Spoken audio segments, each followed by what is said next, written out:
Hey there, hi there, ho there, and hello there. Welcome back to another exciting edition of the Cardinal Couple Radio Hour podcast, where we discuss the joy and excitement of UofL women's athletics.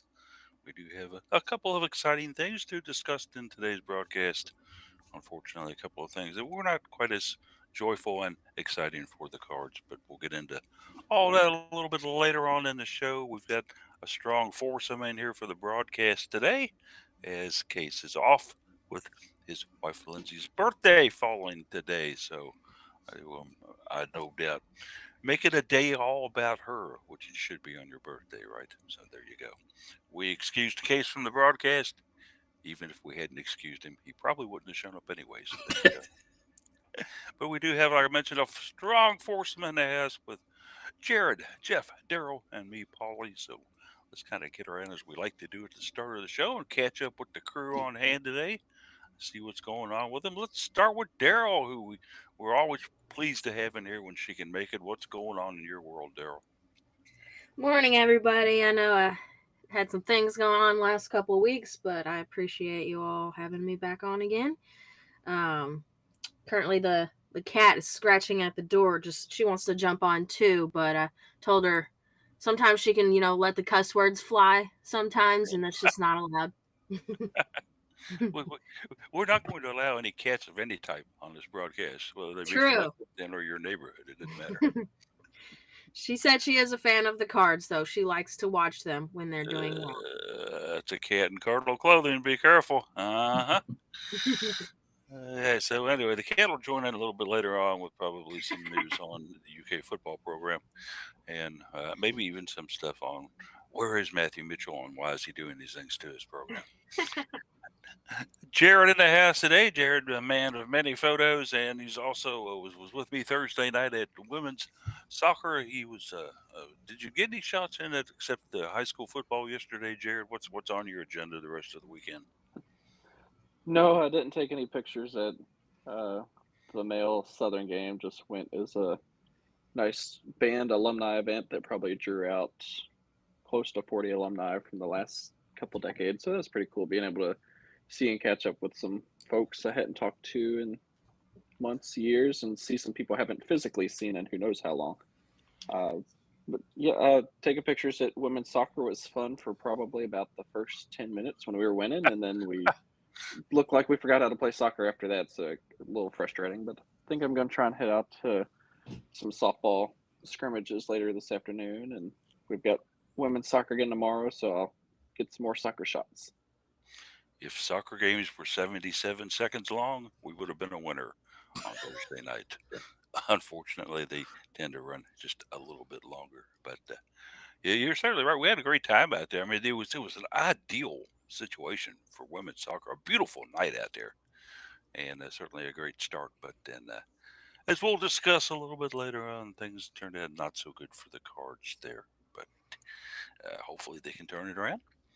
Also, with Jeff in the house today. Jeff was commenting a little bit earlier about some things that were going on in his world, and I don't know if he wants to share all of them with you or not. Being an overweight 47-year-old man is nothing that I'd want to break around. But anyway, I, we'll I let would. you go with what you got. I'll take the extra year you gave me. I am 48, but Oh well, actually, how about that? yeah, about to turn You don't look a 49. day. So You don't he look a day kind of gave over me 2 48. years. So You don't look a day over 48. So. yeah. So no, I got my flu shot for the year and the new bivalent COVID booster late afternoon yesterday. So this morning I've kind of been playing the game of side effects or being an overweight 48-year-old. And I think side effects is going to be the winning answer here. Starting to get a little bit of a headache and achy, so we'll see. Not too bad, nothing, but willing to deal with that for the extra protection from both of those shots. So otherwise, minor work issue came up this morning. Was able to deal with this in the midst deal with that in the midst of getting ready for the show here. So yeah, been kind of it's been a busy morning. First, my my audio player that plays my alarm in the morning got unplugged overnight somehow, and so it didn't play the music for my alarm in the morning, so I got up late too. So combination of factors is not such a great morning, but I'm still in a good mood despite all of that. and let's make it a great day. I may, go back and curl up and sleep off most of it if these side effects can continue to grow, but I can deal with that. Absolutely so. And Yeah. then hopefully the volleyball win kind of encouraged your spirits a little bit too. It was good. Yeah. We'll talk about that a little bit later, but not too much of a surprise, honestly, but good outcome that we're happy to see. And yeah. Good deal there. And as for me, the big news out here at the Sykes Estate is we now have a completely finished remodeled bathroom. Yes, hold your applause Yay. until the end of the performance. Better than holding other things. Yes, which we had to do at times. Right. Yes. But yeah, it was a 10-day ordeal, a procedure where for parts of that day we were without either a sink, b a toilet, or c a tub. But a complete remodel where the tub was removed, the shower was installed, new toilet was put in, new vanity was put in, new tiling put in. The only thing not put in were new people to use it, but I hope that doesn't happen. The guys who came in did a great quality work. If you need a bathroom remodeled, shoot me an email or a text or something. I'll give you the name of the crew that came in because these guys are good. They're fairly inexpensive and they're unobtrusive, and they don't bother you with a lot of pesky questions unless it's very relevant to the work they're doing. The catch of it is, and the downside of it, if there is one, is that you have to go pick up all your own material, your own color schemes, your own ideas, your tile, your bathroom fixtures, everything else that you want put in there. So we had a fun time over the last almost 2 weeks picking out a toilet, picking out a shower setup, picking out a vanity, and then with the pitfalls and fun that goes into that procedure. I'll never forget the man at a certain big hardware store here in town, which I will keep nameless, who flat out told me that there was no way in HE double toothpicks that vanity would fit into the spot that I had designed in my bathroom for it. And I said, but it's the same dimensions as what is in there now. And he looked at me and he gave me this blank stare and he said, well, those things can shrink over time. Oh And my I'm gosh. thinking to myself, a vanity. Are they made out of cotton? That's what I'm thinking. Was it a weather thing? I mean, all the heat from the shower, did it make it just evaporate? I thought it would expand. And But even anyway, if so, it fit when it was initially put in, right? I mean, oh gosh. they lied to me when they installed it, Jeff, and it was actually smaller than they said. Oh But goodness. So we what you're saying, Paul, is the adulting and the home projects, they literally never end. that's true because once we got all that done, and now it's done. My wife with her always eagle open eyes saying, "Now this flooring that leads from the Yep, bedroom on and to the next one. and I'm thinking to myself, can we just have a little peace and quiet and solitude here? Because these guys, and give them credit, they were early risers. Mhm. They were over here before I even had my first cup of coffee in me. And believe me, ain't nobody in this society want to deal with me if I haven't had my first cup of Joe, because I can be as bad as a Bengal tiger. But anyway, all done. Very fine now. If anybody needs to use the bathroom or take a shower or wash up, come on over. We have a brand new facility. This offer does not apply to anybody in Lexington. Okay.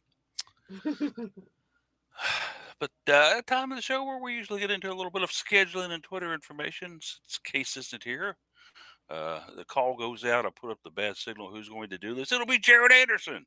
That's who's going to do our scheduling and Twitter. Anderson, my man, you are the guy who's up the bat next. Step in there and knock one out of here. Yeah, so with scheduling, looks like football is going to start things off today. They're at Virginia for a noon kickoff. ACC Network. They've announced some players that are out, and plenty of fans are already not happy with the program. So we're going to turn our attention to other more exciting things, such as women's tennis at West Virginia for the WVU Invitational. That's kind of going on all day. So we'll probably see some tweets and updates periodically from the women's tennis account. Swim and Dives got their season going on now. They're going to be at the SMU Classic down in Dallas, Texas. That's going to start at noon. Another multi-hour, probably close to a full day event for them. Softball is on campus. I've got some scrimmages, a doubleheader against Eastern Kentucky starting at noon today.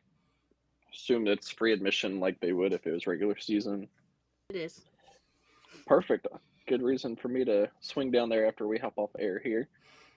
Moving on to Sunday, women's tennis will continue their WVU Invitational, another all-day affair. Field hockey's going to look to bounce back from last night's loss as they travel to Lynchburg, Virginia against number 16 Liberty. So that should be a pretty good one. We'll kind of wait to see what the live video is there because obviously that's not going to be an ACC carried streaming option. Women's soccer will be back home on campus, also trying to bounce back after a loss. They'll host Boston College at noon tomorrow. ACC Network Extra for that one. Free admission to Dr. Mark and Cindy Lynn Stadium. Plus, you can see Paul and I there, so it's an added bonus for going to soccer. Or an added detraction. No, one of the two. Come out in spite of that. Yeah. Yeah, they've got me locked up in the press box where the public can't get to me, and that's good. Jared, however, is a wide open issue out on the field, running around, taking selfies with himself and dogs, and occasionally getting this maybe one usable photo for a game. No, I'm just kidding. Jared does a great job out there. You can help us count the trains at soccer tomorrow. That's right. That's right. Volleyball. Did you end up with 3 yesterday or Thursday? We never got a third one. Didn't you get a third one? No, okay. No, second one stopped on the track. So you got 2 like within 30 minutes, and then I had to say they were quick. The second train was still there after the game. Mark got there and not showing any intent of moving, and so it had the tracks obviously, which are on the north side of the stadium there. Was it across the crossing? Yeah, it was across that sucks. across Floyd Street. The cars could not exit that way, so everybody was kind of rolling up there after the game and then turning around and headed back southbound so they could access, I guess, Danny Crum overpass and then go wherever they wanted to go from there.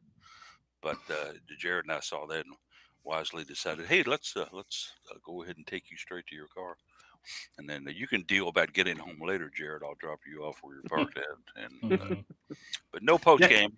Because I usually park on the north side of the tracks along Floyd Street, so that would have sucked. Yeah, you would have. You would have just climbed over the train. That's what I did last time that happened. Don't tell anybody. and thank God I've been guilty of the same thing. Don't worry. Yeah, it was kind of scary, but I've done that before, and then like a minute after I did it, the train started moving. Yeah. So you got to be careful with that kind of stuff. But now that we've discussed trains, and by the way, it was not it was a Norfolk Southern train that was out there, from what I understand. Those are Norfolk Southern tracks, so they were good then. No CX. No, CSX are the north-south tracks that go like under the student center. Okay. All we ever wanted to know about trains in the Louisville area. Go ahead. Well, we've plumbed the depths of my knowledge there at this point. So, we can do nothing but continue with scheduling into it. Yeah, plenty more with tomorrow's action on Sunday. Volleyball will stay on the road. They're going to be at Syracuse, 1:00 start there. Believe kind of same roster formation as De Beer's still out. But the way things were rolling and how many players stepped up and looked good or great last night should be no concern at Syracuse. And then also on campus tomorrow, softball has another scrimmage. They're going to host in-state rival Kentucky at 1:00. Another free admission. One of the few times you can see a Louisville Kentucky softball game for free. We'll go on, take Monday off. Nothing going on Monday. Tuesday men's soccer will be at home against Evansville. No women's sports. Wednesday will take off as well. Thursday will take off. Looking ahead to next Friday, cross country, both men and women will be competing at the Bradley Pink Classic in Peoria, Illinois. Typically, those things start kind of earlier in the morning when it's still cooler, less crowds out at some of these parks. Softball will remain in town for more scrimmages. Busy fall schedule for them. They've got a doubleheader against Indiana starting at 4:30. Right next door to that is going to be field hockey. They're going to take on Duke at 6:00. Kind of kitty corner across the street. We'll see volleyball at 7:00 against Virginia Tech, and also 7:00 next Friday is men's soccer against Syracuse. So Floyd Street's going to be extremely packed. If you are trying to head out to volleyball or field hockey or even catch a softball game, you may want to go ahead and plan for a little extra trouble with parking and traffic. And anything that's going on next Saturday will already be back on air. So we'll skip over to Twitter real quick. Case, who is out celebrating Lindsay's birthday today, He tweets out his best case scenario. There's no E in the word best, so just BST. Daryl, who's back with us, tweets out as Daryl Faust 4. That's the number 4 in the username. Jeff's got a couple Twitter accounts. His personal is at Jeff McAdams, and then he's got the his card couple radio one that he also tweets out as well. Paulie tweets out his Cardinal couple. Plenty of women's soccer tweets coming out again tomorrow for that. Not tweet out as Mr. Anderson Jared. All right, and we've got through scheduling and Twitter. And boom, he nails it down. And I just wanted to make a suggestion to Daryl down the road if she ever decides to like change her Twitter account, she could change it to Daryl Fast 4, FORE. Not if I'm getting better. Well, still, I mean, if you crush a drive and it's going to roll up on the foursome in front of you, wouldn't you yell out 4 as a courtesy? I should, but that rarely happens anymore, Paul. I'm showing the boys tricks or two now. Hey, that's good to know. You know, and all squirrels on the public courses, be careful. Daryl's out there and she's swinging. Yeah. Anytime I ever had to yell 4 on a golf course, it was because my ball was going like 2 fairways over to the side. Yeah. not into the foursome in front of me. That never happened for me. So. I'm usually having to yell 4 when I'm playing putt. Yeah. That's bad. That's disturbing. That is bad. Yeah. Jared's out there launching it like a baseball bat. It's because of Daryl that there were a lack of blue balls over at the putt golf course. Yeah, I just blasted them all across teeing off and knocking them across the street over there to Papa John's. I was gonna say, when Papa John starts holding your ball hostage for buying some breadsticks, we know there's a problem. Yeah, order a 12-inch pizza to get 15 free golf balls. That's right. Yeah. Okay. It's only crazy if it doesn't work, guys. Yeah, I mean there are no answers unless there's questions. Remember that too.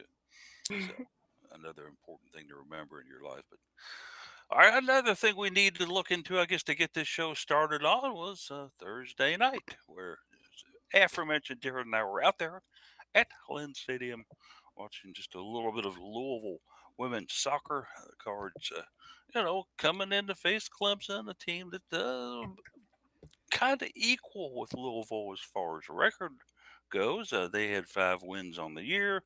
The Cards had 4 wins on the year. Both teams had 4 or had 2 ties on the season. So looked to be maybe kind of an equal matchup. Maybe the Cards would have a slight advantage being home at Lynn, and certainly started out that way as Louisville scored within the first 77 seconds of the contest.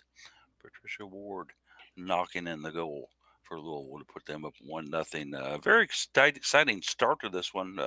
Jared was out there taking photos on it. Daryl had the write-up on it. So I'll go to you too, I guess, starting first with Jared. That was pretty exciting start there, and you got a good picture of it on your camera too. Yeah, it was an excellent start. And to me, you need to, ride with that momentum. You scored a minute, 17 seconds into the match. Everything's going in your favor. You've got an extra large crowd because of the recognition of girls and women's in sports that was going to happen at halftime. I don't understand why they wanted to kind of pull back and get so defensive after that instead of putting the pressure on more. It just seemed like nothing seemed to click after that, and Clemson bounced back. So quite frustrated with Louisville's response after the goal. Normally you see the team that gives up the goal is the one that kind of sits down and kicks some dirt around, but it kind of seemed like the Cards were the one to do it. So I'm not understanding why that happened, and I don't know what the mindset was going in. I thought it was an excellent goal. Credit to Patricia Ward. Great, beautiful shot, good maneuvering. I just hated the response that Louisville had after that. And Daryl, this was a match where the Cards had a definite shot advantage in this thing. I think if you add the numbers up, they outshot Clemson 16-10 in the contest. It could only come up with that opening goal. What's not working right now for Louisville as far as goals compared to not going in the net? Yeah, I mean, that was a shocker. I didn't actually get eyeballs on this game, but I was watching via stat broadcast. And so I didn't get to see, players' mannerisms or just pick up on any nonverbal or non-stat broadcast cues for what the squad was going through. But I mean, this is their fourth loss in a row, and like you said, they outshot Clemson. I mean, their goalkeeper had a lot of work to do in that second half, and she was able to do that. And it's just, if you're a coach, it could be extremely frustrating to have the advantage on the stat sheet, but not on the final score line. So I can only imagine what the locker room was like at half, and then after it was over, because it kind of seems like this program is struggling to get over 500 in the last few years. Yeah, Clemson did get a very good performance here, Jeff, out of their goalkeeper, Hallie Makowitz. She had a season high 7 saves, Wow. 4 of those in the second half as the Cards were, as you know, like I say, we were firing away, but we couldn't find the bullseye. Yeah, I kind of look at that like I look at like the racing logo in the NWSL. Like Katie Lund had the highest number of saves in the league this year, right? And of course, their season's over at this point. But it's like, is that really a good thing? It's you kind of want your defense to be doing a little more than that.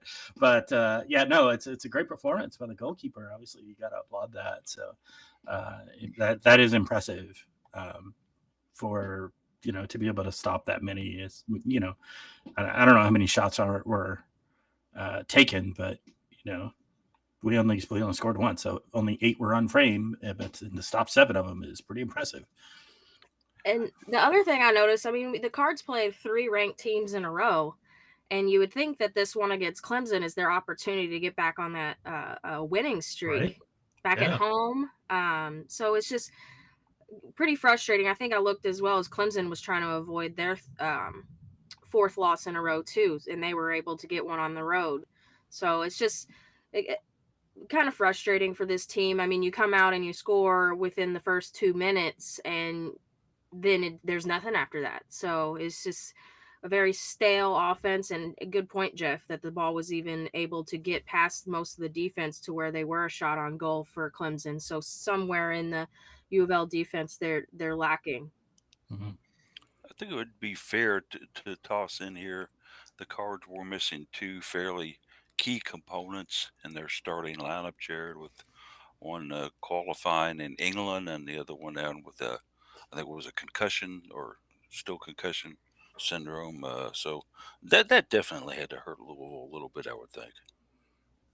Yeah, missing one of your center backs and Carson Cherry with concussion protocol didn't help, and I'm not sure the extent of the concussion protocol, but as we all kind of noticed with the NFL regarding some players with concussion protocol, I think we can all agree that there's no reason to ever try and push and rush somebody getting back off of a protocol like that. So we hope Carson Cherry will be able to heal in a proper and safe manner and get back on the pitch when she's ready. We saw later in the match where the Karen Ferguson Days kind of moved to more of like a 3-back defensive line as part of that with Sarah Hernandez in the middle. But not having Carson Cherry, who's been a strong center back alongside Sarah Hernandez, I think probably, really affected one of the goals. I think there's one where Aaron Floyd just didn't see the shot coming in, and that's one of those that typically you have your center backs there to kind of help deflect those. And then missing Anouk Denton, who's with the English national team right now, just a strong defender midfielder that's great with possession and being able to move the ball up the pitch. Hurt as well when Louisville is struggling to be able to pass and move the ball at all. So hopefully we get both of them back soon.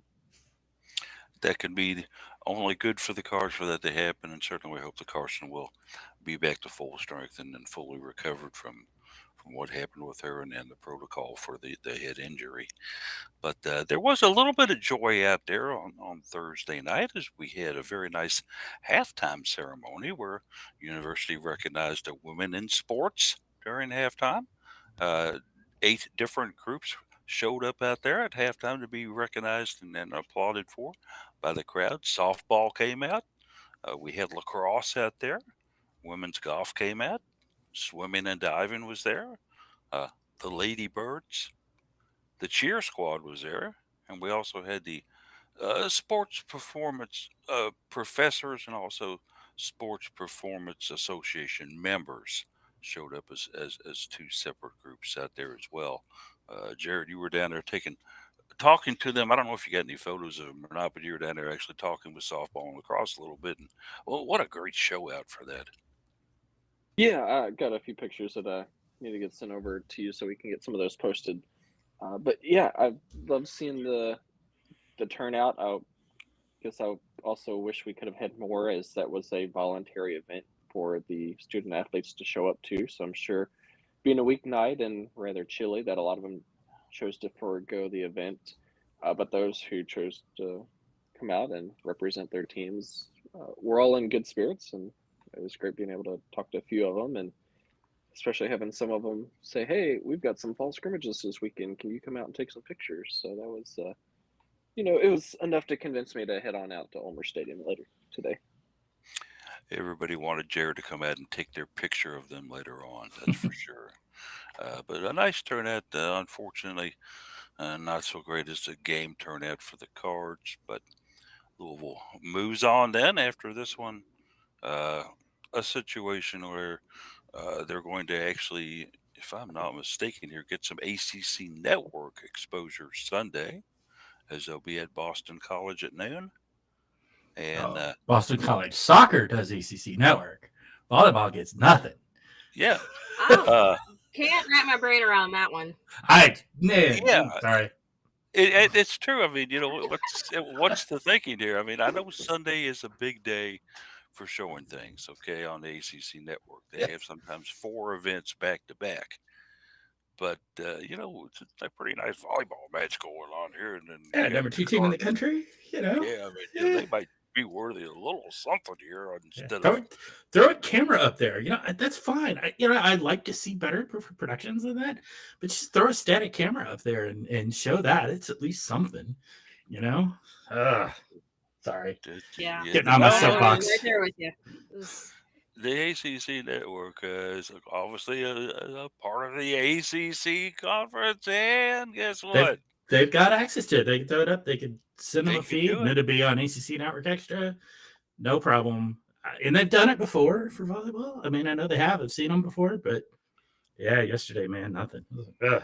So, anyway, Yeah, that's the ACC tends, I think, to sometimes I, look at their original members and say, "Oh, we got to show these guys first," and then after comes, well, I maybe. don't even think this is really an ACC decision. I think it's a Boston College decision not to set that up. And it possibly could be. I mean, Boston, obviously, a big sports town as far as things going on and stuff like Yeah, that.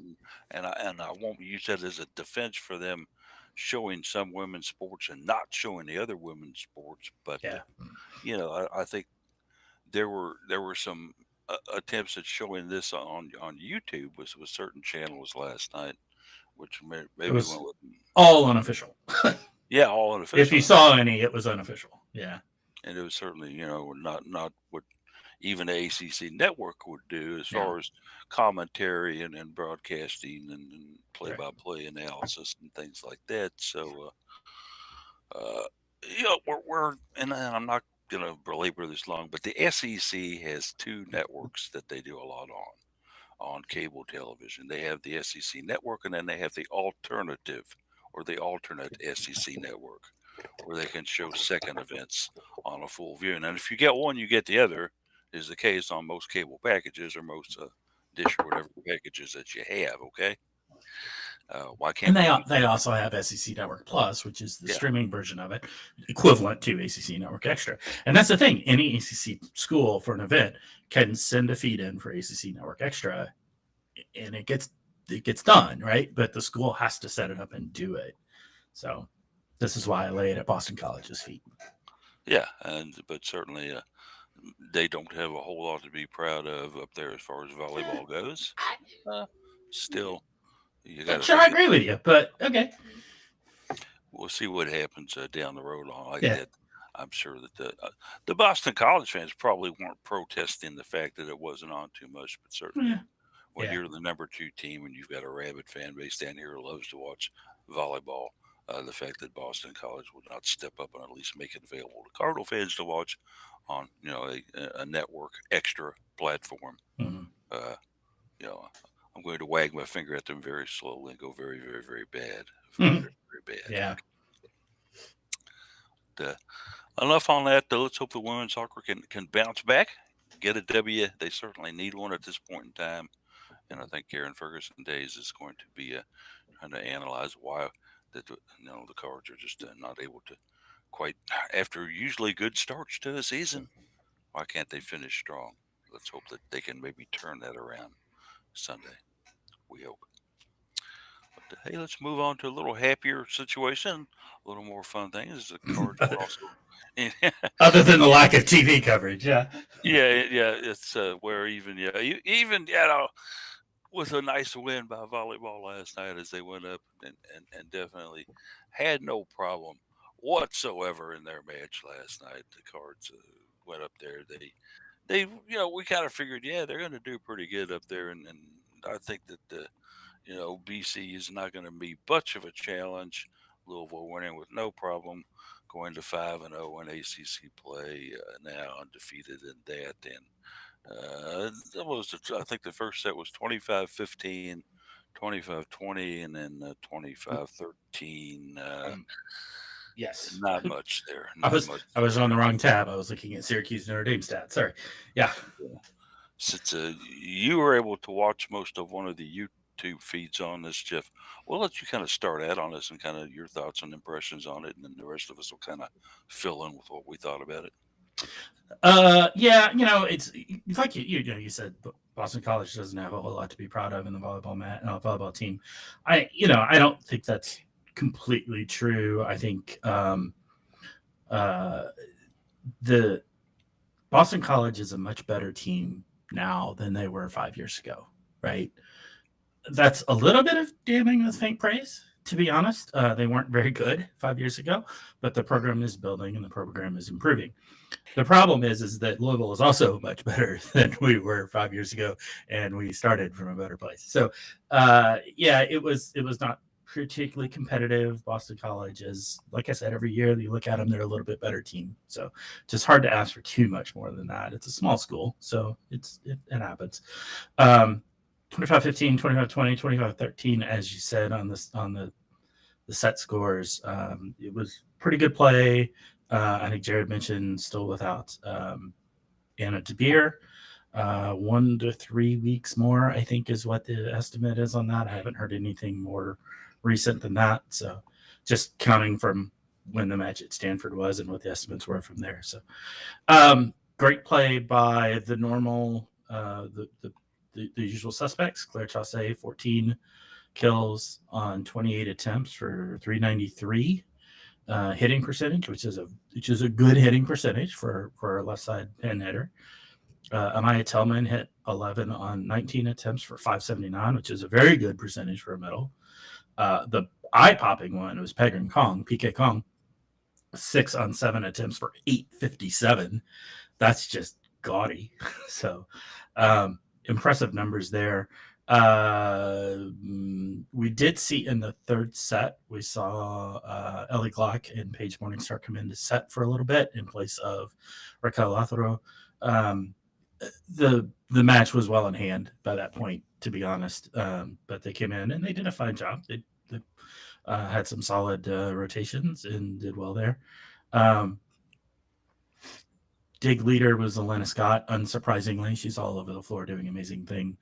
I don't know if y'all saw Michaela Chester with the NCAA puts out her a couple of things a week that she does there, and this week was the best players at each position in the country. And she did two. She did East and West, and she picked Elena Scott for libero for the East team. So, at least in her opinion, Elena Scott is the best libero in the eastern half of the U.S. So it's nice. I agree with her.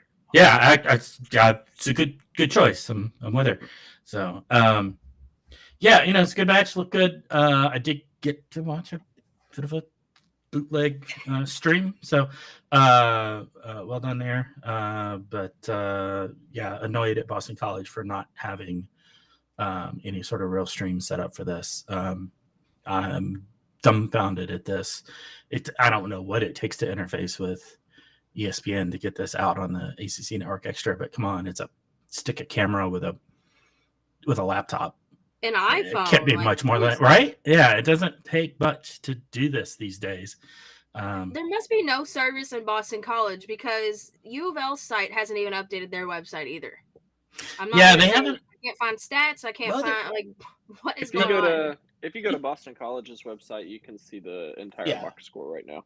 Oh my So UofL's gosh. just a little behind getting it posted right now. Yeah. Yeah, they haven't even updated the record or the page saying that they Yeah. won. So I'm not sure. Yeah, this There is were- the number 2 team in the country. You would think they would deserve a little more respect than that out of our SID department. Yeah, Yes. well, sometimes things happen. I get it, but there, you can go to the live stats still on U of L site, which does show all the statistics and the scores and everything. So that's nice. I'll just go to the other team's website. Yeah, well, I Yeah. do that a lot anyway to pick up watch links because it's not uncommon for Louisville not to post the watch link on their site, but it is on the other teams when it's an away match, and particularly for neutral site matches. So, little trick there that's useful sometimes. So, I like to go to the other team's websites too and see what stats are different versus their page, their SIDs versus ours, and it happens. I won't Quite say often. rarely. It happens. Yeah. Like if you look at series records, like one program will say that one team has more wins than the other one, and you're just like, okay, who do I trust here? yeah. Well, I tell you what, I saw last week. I noticed a situation where when you went to site, I think it was through U of L site. If you looked at the box score, there was one value in the box score, like with a dynamically updated page, right? That had a value. But if you clicked on the PDF box score with the PDF page that comes up, the value was slightly different. And I think it was just a rounding error. But clearly, whatever is putting out those two different formats of the box score rounded those numbers slightly differently. So it came out just slightly different. It was interesting. Yeah, and the box score is like the most official. Like, right, yeah. So yeah, rounding errors, man. There's one of the jokes in computer science is the field I work in, IT, is there's two hard problems in computer science: naming things, cache invalidation errors, and off by one errors. It's just Case would get your joke. Right. Yeah. Well, it's off by one errors being that I said two things, but I actually listed three. Right. So. Oh, Yeah. I see. Yeah. All right, way over my elementary head, but well played, I think, sir. 9 wins in a row for Cardinals volleyball. Getting back to things that I understand. Yeah. Certainly, You can count to 9. That's great. Yeah, maybe when never mind. I've got 2 hands. I can get to 10 if I need to, Jeff. Yeah. They could go ahead and beat Syracuse, and I'd still be fine. It's That's right. Especially well. We'll see. Take off shoes or whatever. Yeah. But yeah, and then those 9 straight ones that they've had, really the one that was really of any question was the Kentucky match, obviously up at UK. Right. That one went 5 sets. That was a tough one. Yeah. But they went out to a very good Stanford team, took a 4-set win out there, and since then they've had sweeps going until Georgia Tech, which was also a top 15 team.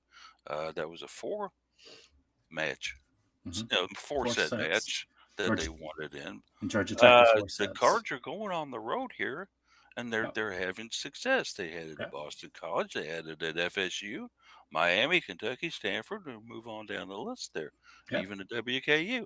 So this is a team that doesn't exactly fold on the road, and that's very, very good. The only loss they've had was at home against Ohio State, who is a team that is getting a lot of respect, sir. Absolutely. Ohio State has taken a lot of losses.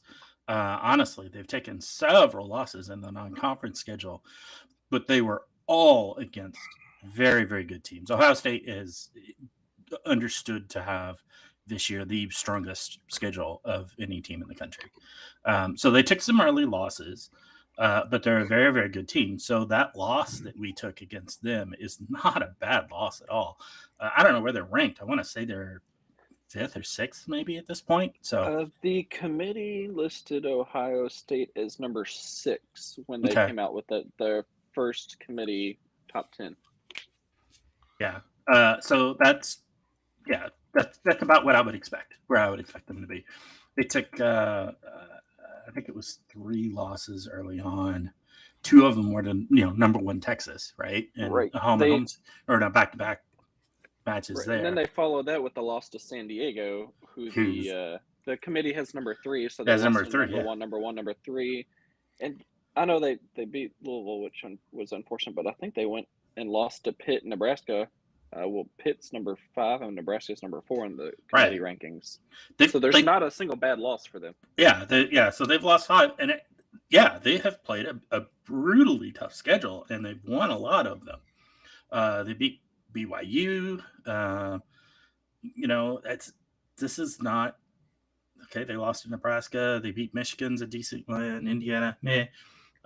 They beat Penn State last night. Took 5 to do it, but they did beat them last night, so that's a good win. Um, it doesn't get any easier for them in the Big Ten. As they're going through the Big Ten, they still got Minnesota. They've got Iowa. Purdue's decent. They got to play Nebraska again. Minnesota and Wisconsin again. This is.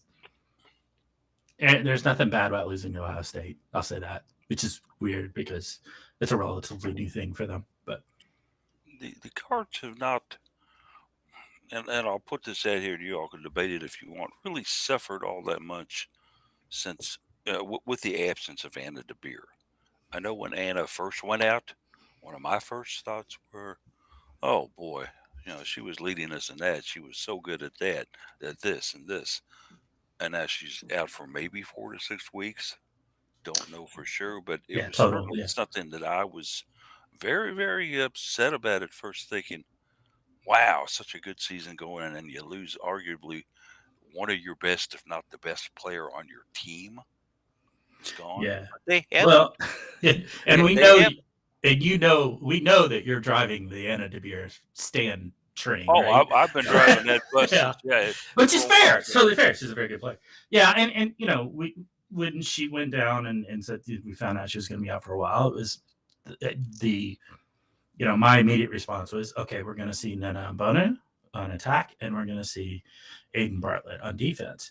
And they have both done a very good job in those roles in picking up where Anna DeBeer left off. But it changes your substitution patterns because now all of a sudden you're doing two sets of substitutions, each full rotation that you weren't doing previously because Anna played all 6 rotations. So we're seeing more of Claire Chassé in the back row because they're not subbing her out as liberally anymore. She's very capable of playing 6 rotation. We're just seeing it more than we were previously. So some things like that is how it adjusts the implications flow downstream from that a little bit. But it's team's got a lot of depth, so they can take that and take a hit like that and keep going. So we've got 3 good middles, so if we have a middle go down, we'll be all right.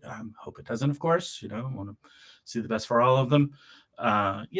We've got 3 pretty good setters, right? So we don't want to see, we were without Lotharo for one match, So the team's in a good spot for this. So Obviously, Louisville does have depth in the key positions, and DeBeer, who I think is a junior, if I'm not mistaken, right? yes, Okay. I believe so.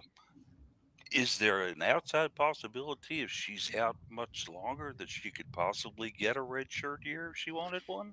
It would be extremely unlikely. Okay. Yeah. Because I just didn't know where that cut off at. Maybe it would have to be a hardship one. It's past the percentage of matches played. Well, I believe. Let me clarify that. You talk about percentage of matches played. If that's a basketball thing, volleyball is a single match.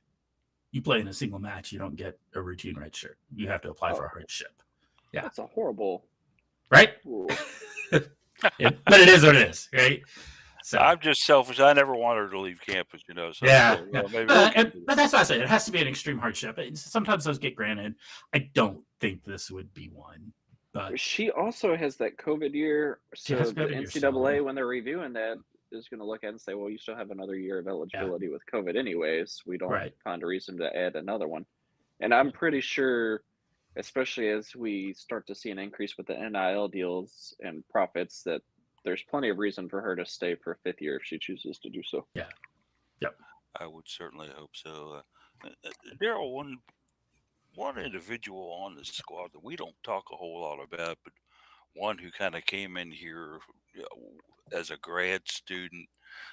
We weren't really sure what she could do, although she had done pretty well at it at USC, is Raquel Lothario. She has been incredible at setter, and then maybe not enough praise gets thrown her way. Yeah, and I mean, anytime you get a player that can just come in and blend with a squad that's been together is a good sign.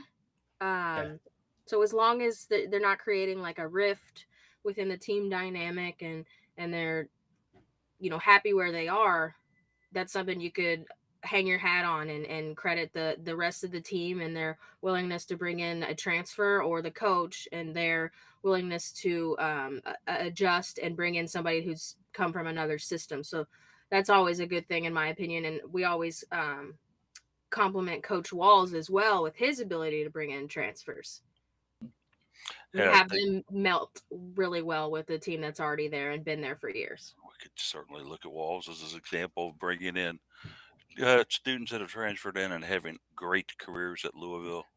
And even as we were mentioning earlier, Jeff, as far as depth goes at setter, the Cards have 4 setters listed on the roster, including 2 from USC. Right.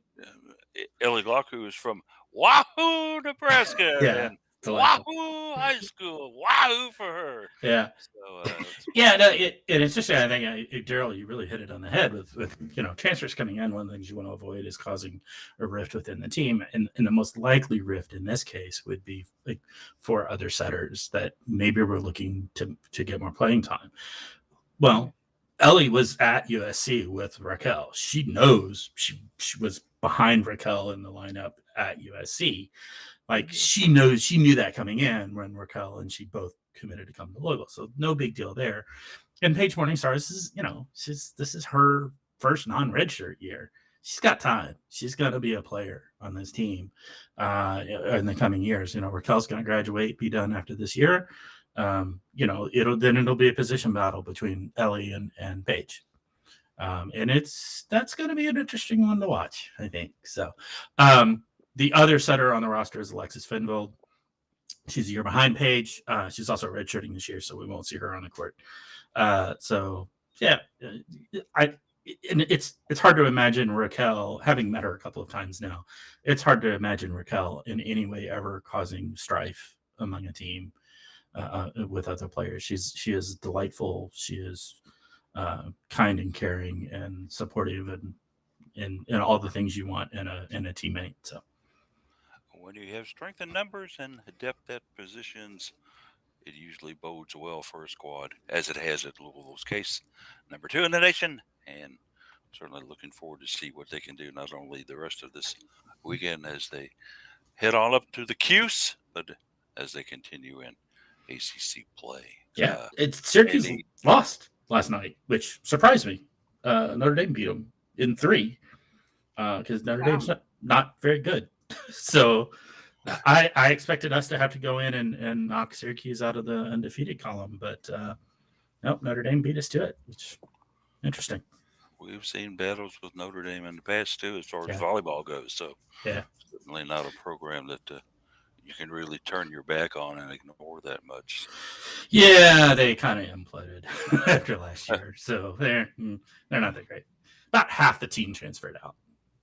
So certainly, you hate to see that, and a new coach in the process. So it's rebuilding time up there. Okay, well, they had the same kind of problem with basketball too a couple years ago when the Q got sent to the bench. Oh, I'm talking about Notre Dame. Sorry, not Syracuse. Although Syracuse does have a new coach this year in volleyball as well. So, yeah. Well, we'll certainly hope them and wish them the best as they go into Sunday action against the Cuse. Yep. We still have a little bit to discuss, I think, as far as field hockey goes. The Cards went into yesterday's match as the number 7 team in the nation, going to Wake Forest to take on the Demon Deacons up there in an ACC match. Louisville, they came at, they were getting some good shots. They got an early penalty corner. They were trying to do some things, but unfortunately, all those shots were there. Nothing was going in the net, Jared, and the Cards fall to a Wake Forest team that was, I think, 14th in the nation or something, lower than Louisville, but certainly will probably knock the Cards out of the top 10 in rankings, I think. Yeah, it's been a weird. I want to say maybe like a Jekyll and Hyde season. 9-0 against non-conference opponents this year, including ranked Penn State, Princeton, Michigan, and then you've got the 3 losses to ACC opponents who are all ranked. So uh, it's also not a good look after going undefeated in the ACC last year and Mhm. failing to get a conference win at this point. I think the offense has been rather inconsistent at times, and we've seen where they can put up 3, 4 goals in a match, and then they'll go and lay a goose egg in the next one. And that's something you've got to be able to find more consistency on if you want to have good success. Because as you mentioned, staying in the top 10 after losing a third match is probably not going to happen. And when you look at dropping out of the top 10, you're also looking at with how small the the lineup is for the tournament that you're putting yourself in a bubble team position now. They have announced that all 7 of the schools that play ACC field hockey will qualify for the ACC tournament this year, which is kind of a change in things, with the top seed getting the first round bye and then seeds 2 through 7 going up against each other in first round action. Uh, One of the things that you kind of noticed about this team so far, they have not scored a goal yet in ACC competition. They're 0-3. Their 3 losses, they were shut out in each one of the 3. So, my dear friends, the question goes to you. Obviously, besides scoring goals, what's Louisville got to do to kind of right that ship about not being able to get any offensive production against ACC opponents? Daryl, let's go ahead and start with you. What can Justine Sauer do as a coach to get this team more fired up to get goals in the net? Well, I don't know what more you can do. I mean, this weekend alone has got some major implications, like you all are saying, that the potential to drop out of the top 10 with losing to Wake, but then you have another ranked opponent, and Liberty is no easy um, program either. So, and that's on the road. So the Cards have a really tall order this weekend, and if that doesn't inspire you to get some signature wins, I'm not sure what will. This one was on TV for a little bit yesterday. I did get to actually I tuned in right when the Deeks got the second goal, I believe, and I was like, well, that's enough of that.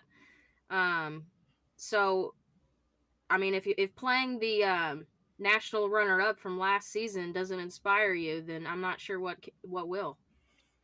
Yeah, you would think the motivation and the inspiration would be there, and hopefully it will be. They will face Liberty, Jared, as mentioned here on Sunday. This one on ESPN Plus. If you have subscribed to that viewing service, you can pick that one up at noon. But Justine Sauer's got to figure out some offense here, Jared. Who does she turn to? That's a good question because nobody has, kind of I mentioned earlier, been consistent, and uh, the scoring's been fairly spread out. So the fact that no one's been able to uh, do a ton this year is weird. I mean, we've seen Julie Kowhauser and Kate Schneider, I think, are tied for the lead with 5 goals apiece. But then we've seen both Amy Plum and Maddie Tabor step up with several goals, and Jane Ramsey had a couple goals that came in the one match by itself. So there's plenty of scores out there. I think it's become more of a psychological thing. You get to the conference play and you're like, we're getting shut out when we've been outscored 7-0 in 3 matches. And then you look at that compared to the other matches and you're like, oh, we have no problem when we play non-conference opponents. So at this point, I want to say it's more psychological than anything. And the other thing, guys, is I was looking up some numbers. Liberty's offense currently first in the nation in goals per game, assists per game, and points per game. They also lead the country in shutouts per game, and all 7 of their wins have come by a shutout. So that is not a good indication for the Cards if they're not going to be able to score something. Well, that's not encouraging at all. What? Just out of curiosity, I haven't done the look or the research on it. Daryl, what kind of competition has Liberty been facing coming into this match? Or are they playing schools out of their conference much, or is it kind of a conference and then also rants? In my opinion, and I'll be the first to admit, I'm not so privy to the who's popular, who's not. But it's not your typical. Um, oh well, maybe I'm lying. I mean, they played Northwestern again. That's the rematch from the championship. They lost 0-3.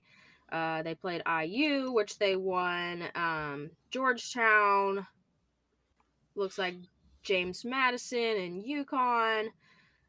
They did play a couple weeks ago against North Carolina. They lost 3-6, but we know North Carolina's ranked number 1. So they after that one they bounced back and won 5-0 against Villanova, a conference foe. So they're 4-0 in their conference. Be interesting to see what type of offense then the Flames can negotiate and muster against a Louisville squad who rarely allows more than 2 goals per contest. I think if we go back and take a look at it, only one opponent has managed more than 2 goals against the Cards. Yeah. That, of course, being the number 1 team in the nation in UNC, which that one happened, I guess, maybe less than a month ago at Trigger, and I got a great chance to talk. And if I haven't mentioned it before, I'll just say it again with their head coach, Shelton, there after the match, where we obviously weren't going to interview Justine Sowery, but did see Karen Shelton kind of just standing there by herself looking out on the field after the match. And once I came down the steps, I just kind of yelled at, "Good job, coach," and waved at her. And she came running up the steps to talk to me, which was very nice of her. Because if she'd waited for me to come down there, she might still be waiting the way I move these days. But no, she came up. We had a nice discussion about her team, about the things that were going on, and the fact that they had shut out Louisville. And she said, "I really like this group." She said, "They're so good, they're so experienced, and they're so much fun." She said, "I just kind of hope that they can hold on till the end, because it was a couple times this year they've had me nervous." But she was very complimentary to Justine Sowery and what Justine has done with the program. The question, I guess, if you're a Louisville field hockey fan, is, yeah, but what has Justine done for me lately? Well, okay, they did beat VCU. Okay, they beat a good IU team. Mm-hmm. The win over Michigan, I think you got to go back and look at that and say that was a quality win. That was a very good win, as was the win over Penn State. But okay, you got to win conference games, and then the thing about it is, Jeff, you take a look at what's left in the schedule, and Louisville's only got 3 conference games left. Mm-hmm. It's kind of time to do Not- something here, you know. It's not a big conference. You lose a game, and Yeah. it hurts. Yeah. So gotta get some wins going. And you gotta continue to win those out of conference games as best you can, or it's gonna be an early season end. Obviously ACC conference tournament, like you mentioned, everybody's gonna be there for that, but without a good showing the rest of the season and in that tournament, to find ourselves on the outside looking in on the NCAA tournament, it's not that hard to do. How many schools can the ACC get into the tournament?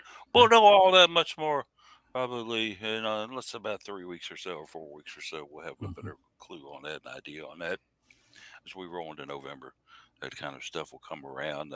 Real quickly, some fall, some actual spring sports and fall action today. Jared, you're going to be out covering a little bit of that. Can I fill us on what's going on with these spring sports that are invading the fall schedule here? He may have left. I think we lost him. Jared is back there. Yeah, we did. He said he's going to hop off to get ready and head to Ulmer. So, yes, Okay. he is going to Ulmer to watch softball play, which is one of those sports that you're talking about. Yeah. They're playing. what, Eastern Kentucky today, right? I think you said. So I Yeah. think he said this is what he said. Yeah. So yeah. So okay, just on that. Yeah, basically that's one of them. Softball goes today, and I think lacrosse is in action today, if I'm not mistaken. I don't know lacrosse's schedule, so Not but positive possibly. on that either, but Yeah. it's Clearly, we been weren't paying attention during the scheduling part of the show. Yeah. yeah. And then in the past, I've never really paid much attention to what spring sports do in the fall anyway. So okay, Yeah. but there It's seems all to be more exhibition, and more so it's events. a Going little through the harder to. motions. Yeah. Yeah. Like I say, they could do anything, and I wouldn't be neither surprised or dismayed because it's not their season yet. They're Right. just out there scrimmaging. So, It's learning and glorified practice. well, Jared's final thoughts were pretty simple. Uh, as we Peace roll out.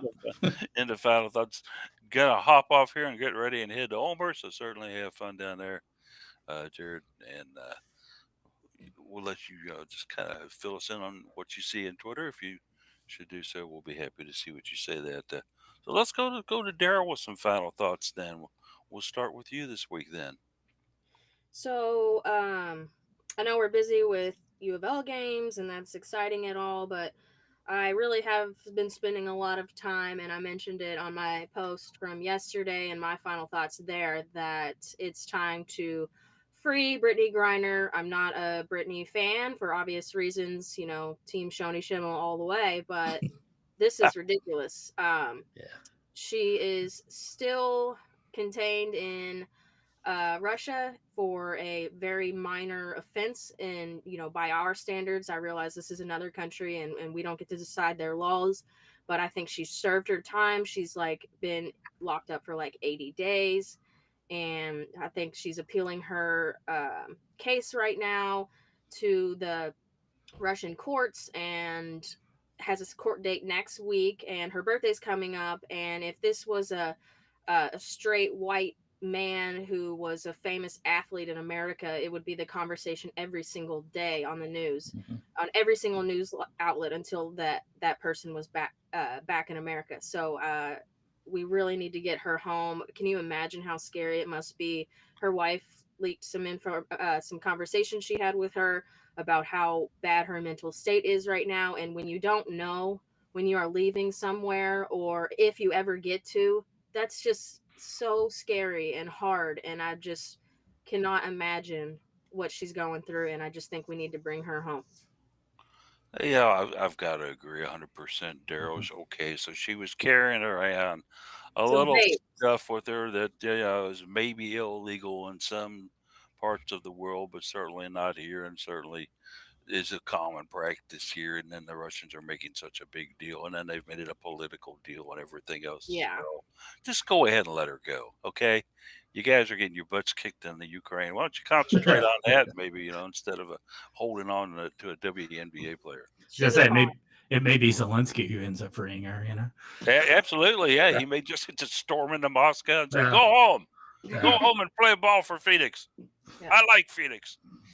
We'll see what happens there. Jeff, final thoughts? Yeah, we're going weighty today. I'm gonna again a little tangential to what we typically cover, but NWSL certainly was roiled this week with the Yates report came out on um, sexual assaults and discriminations within NWSL teams and coaching staffs and just overall organizations, including Racing Local here, our hometown team. Um, the response from Soccer Holdings, the parent organization of Racing Louisville, has been, I'll say, anemic so far. It's not been great. So let's step it up. I think we need to clean some house there. And got all the sponsors are saying, "Hey, you need to actually respond to this, or you may not have us as sponsors next year." Including GE, who's their jersey sponsor, actually in the front of the jerseys. So that's kind of a big one. So far, they seem to be burying their heads in the sand, and that can't continue. That has to change. So, yeah, like I said, weighty things here at the end, but want to shout out support for the players and Certainly so. yeah. And it's a program that doesn't deserve to have that kind of thing thrown upon it when it's down here beginning to build a fan base and do Yeah. some good things. And certainly any type of abuse like that to a player at any time is wrong Yeah. and should not happen. And at least the management and ownership group is making some moves to correct that. But this day and time, that shouldn't be going on. It really shouldn't. Yeah. As far as final thoughts from me here, a little bit to go. Certainly looking forward to see how our three teams that we follow quite closely here in the fall roll into their final leg of the season here as they get ready to do things like get ready for conference play, and in volleyball's case, finish well enough to get a nice NCAA ranking, which I would think they would be able to do. But let's just kind of take some time to pay some attention to these squads as things are going. I know there's beginning to get some basketball news, so my final thoughts are moving toward that basketball has announced that they will, in fact, have the women's basketball tip-off luncheon again this year. It isn't a public announcement yet, but I got this through another source that they'll be holding this on November 2nd.